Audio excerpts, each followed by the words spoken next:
ये क्या रमा दीदी, तुम तो इतना थक गई थी, घर की साफ सफाई कर रही थी, अब देखो तुम मसाला कूट रही हो। अरे सुजाता, कल मेरी बेटियां आ रही हैं, उनके लिए मसाला कूट रही हूँ। तुम्हें तो पता है उन दोनों को मेरे हाथ का खाना कितना पसंद है, और जब भी आती है तो मसाला तो घर का ही लेकर जाती है।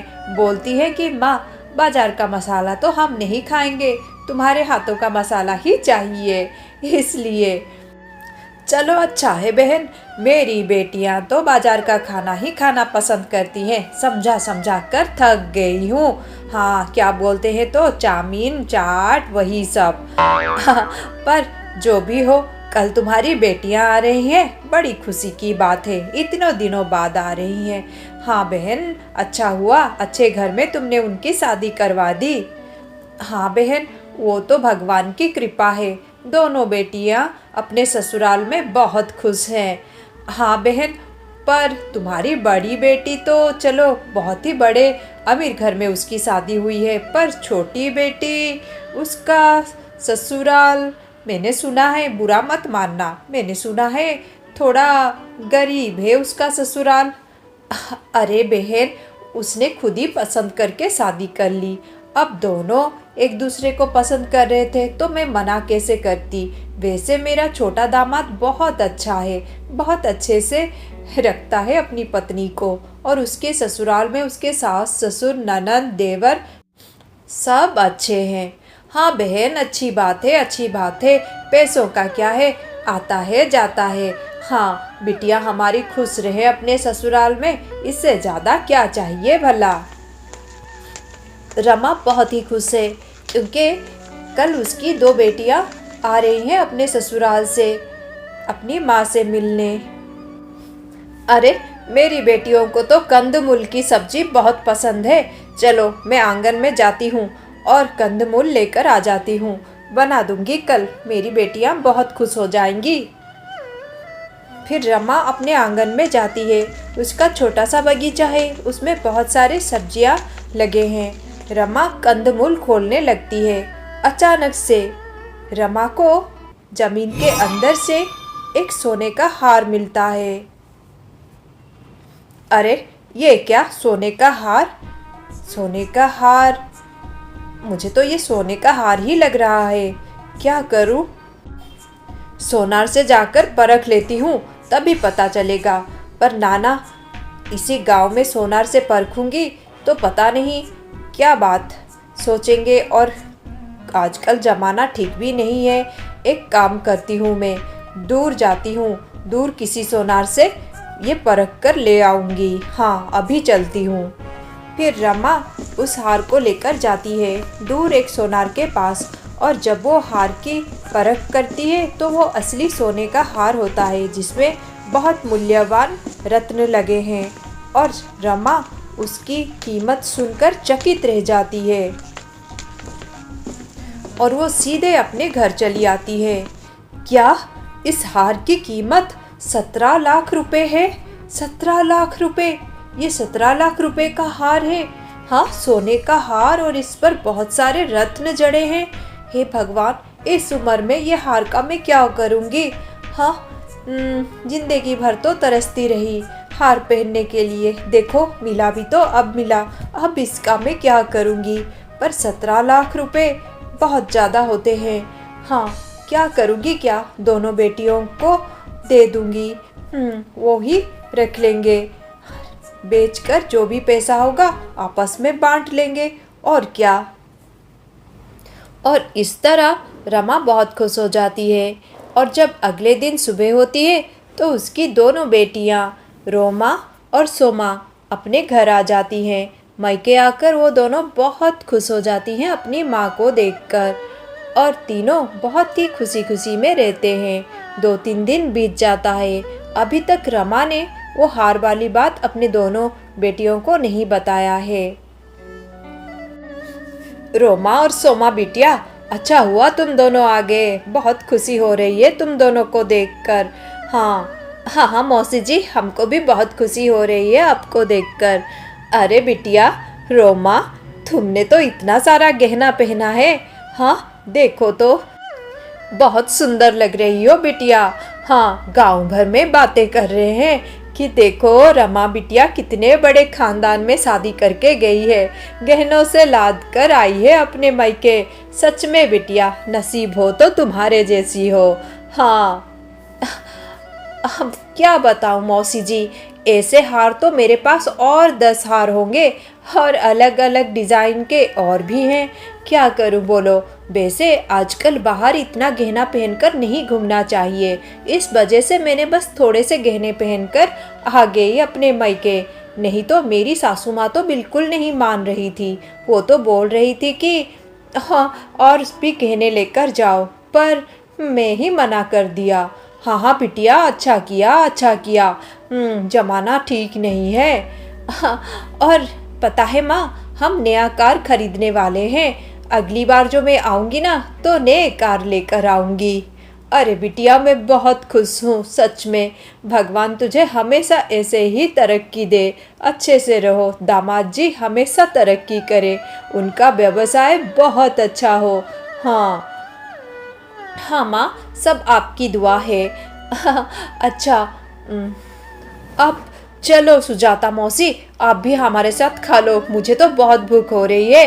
हाँ, माँ के हाथ का बनाया हुआ खाना, ओह क्या बात होती है। अरे हाँ हाँ बिटिया, मुझे भी बहुत पसंद है दीदी के हाथों का खाना, इसीलिए तो आधा दिन मैं यहीं पर ही आ जाती हूँ, बेशरम बनकर। बड़ी बेटी रमा अपने ससुराल की अमीरी को लेकर बहुत बात करती है, और पूरे गांव भर में उसी के चर्चे होने लगते हैं। पर छोटी बेटी सोमा, वो कुछ भी नहीं बोलती है, क्योंकि उसकी शादी एक गरीब परिवार में हुई है। अरे बिटिया, तुम यहाँ पर खड़ी हो। हाँ, रोमा कहाँ गई? माँ, वो तो गांव में घूमने गई है। अरे वो तो बस गांव में घूमती रहेगी और बड़बोली है, कुछ ना कुछ बोलती रहेगी। लोगों तो सुनकर जलते भी हैं, क्या ज़रूरत है इतने बोलने की। हाँ, पर ये कहाँ सुनेगी, बिल्कुल पगली है। अच्छा छोड़ बिटिया, तू बोल, तू कैसी है, तेरे ससुराल में कैसा चल रहा है? हाँ माँ, सब कुछ ठीक है। अरे बिटिया, तू ना भी बोल, मैं तो समझ सकती हूँ ना। मुझे पता है तेरे घर की हालत। दामाद जी भी इतने अच्छे हैं, देखो तो कभी तुझे परेशान नहीं किया, कुछ मांगा नहीं मुझे। पर मुझे तो कुछ देना चाहिए ना उनको।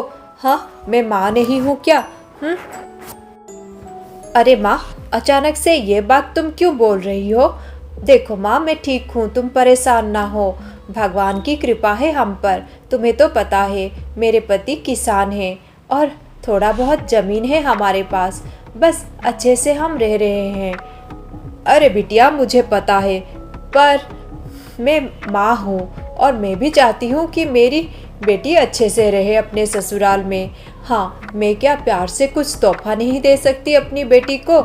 इतना हक तो बनता है ना मेरा बेटी। तो मैंने तेरे लिए कुछ रखा है। हाँ, ये ले बेटी। माँ, ये क्या है? बेटी, ये उपहार है मेरी तरफ से तेरे लिए। हाँ, इसकी कीमत 17 लाख रुपए है। काफ़ी है बेटी, तुम लोग जिंदगी में तरक्की करो, आगे बढ़ो। मेरी बड़ी बेटी तो इतने अच्छे से रह रही है, उसके पास तो करोड़ करोड़ रुपए है बेटी। तुमने देखा नहीं क्या, कितनी खुश है रोमा। हाँ, भगवान करे हमेशा वो खुश रहे। अच्छा बिटिया, तुम ये ले लो। पर बिटिया देखो, ये बात तुम किसी से ना बताना, अपने तक ही रखना। हाँ माँ, ठीक है, जैसा तुम चाहो। मैंने गलत तो नहीं किया? नहीं नहीं, आजकल ज़माना ठीक नहीं है। और मेरी बड़ी बेटी, वो तो बहुत अमीर है, बहुत पैसे हैं उसके पास। ये 17 लाख रुपए उसके लिए क्या है? एक अंगूठी की कीमत ही 50-60 लाख रुपए की है उसकी। हाँ, और अगर मैं ये बात बोलूँगी तो अच्छा नहीं रहेगा, क्योंकि इंसान के पास जितना भी हो, लालच तो होता है। और मैं ये सब नहीं सोचती, मेरे लिए मेरी 2 बेटियां बराबर हैं। फिर भी मैंने जो भी किया ठीक किया। हाँ, इंसान को सोचना चाहिए फिर भी। और इस तरह रमा सोच विचार करके उसी हार को अपनी छोटी बेटी सोमा को दे देती है।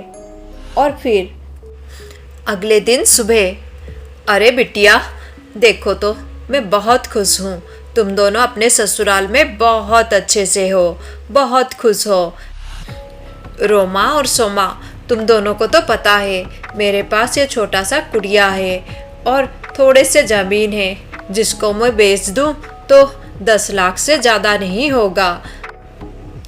मैंने सारी ज़मीन और ये घर तुम दोनों के नाम कर दिया है, आधा आधा बांट दिया है। हाँ माँ, वैसे मैं नहीं लेती। ये पूरे ज़मीन जायदाद की कीमत 10 लाख से तो ज़्यादा नहीं होगा, और हिस्से में कितना आएगा? 5-5 लाख, जो कि मेरे लिए कुछ भी नहीं है। पर माँ, ये तुम प्यार से दे रही हो, इसलिए मैं मना नहीं करूँगी। हाँ, और ये निशानी भी है ना प्यार की, तो मना कैसे कर लूँ बोलो? अच्छा माँ ठीक है, जो भी तुमने किया बहुत अच्छा किया। ओहो, मुझे तो बड़ी इंसल्ट फील हो रही थी आज सोमा के सामने। हाँ, मुझे मना कर देना चाहिए था। इतनी करोड़पति बोल रही हूँ मैं इनके सामने, और 5 लाख का जमीन जायदाद का हिस्सा लेने के लिए तैयार हो गई। पता नहीं क्या सोच रही होगी मेरे बारे में, पर क्या करती भला, मैं तो झूठ बोल रही हूँ सबको। मेरे पास इतना सारा पैसा कहाँ है। हाँ, थोड़े से अमीर हम थे, पर मैंने ही अपने पति को परेशान किया। मेरे वजह से उन्होंने इतना कर्जा ले लिया, कार खरीदने के लिए, कभी नई साड़ी खरीदने के लिए। और ये जो जेवर मैंने पहने हैं, ये भी तो आर्टिफिशियल ज्वेलरी है, ये कहाँ के ओरिजिनल है। इनकी कीमत भी 1 लाख रुपए है। आजकल तो आर्टिफिशियल ज्वेलरी की कीमत भी बहुत ज़्यादा हो गई है, नहीं तो असली जैसे कैसे लगेंगे। और इन्हें खरीदने के लिए भी मैं लोन लेकर आई थी अपनी सहेली से। ये सब बात मैं कैसे बोल सकती हूँ यहाँ पर? गांव में इतनी बढ़ाई होती है मेरी, हाँ, इतना इज्जत मिलता है मुझे। हर कोई सोचता है कि मेरी कितनी शान है, कितनी ठाठ है। ना ना, ये सब मैं नहीं गवा सकती। जो चल रहा है चलने दो। वैसे परेशान हो गई हूँ। अब अगर मेरे पास 10-15 लाख रुपए होते तो सारी लोन चुका देती और शांति में रहती, और दोबारा ऐसे लोन ना करती। जो हो गया तो हो गया, पर क्या करूं भला, कहाँ से आएंगे मेरे पास पैसे? अब मैंने इतना बढ़ा चढ़ा के बोल दिया है कि करोड़पति हूँ, ये हूँ, वो हूँ। अभी 10 लाख की बात करूँगी तो सब हंसेंगे मुझ पर। और ये थी रोमा की सच्चाई। असल में रोमा दिखावा कर रही थी। उसके पास इतने पैसे नहीं थे, वो इतनी अमीर नहीं थी। अब उसके लिए 5-10 लाख रुपए भी बहुत मूल्यवान थे, पर अपने मूर्खता की वजह से उसको उस हार का हिस्सा नहीं मिला था।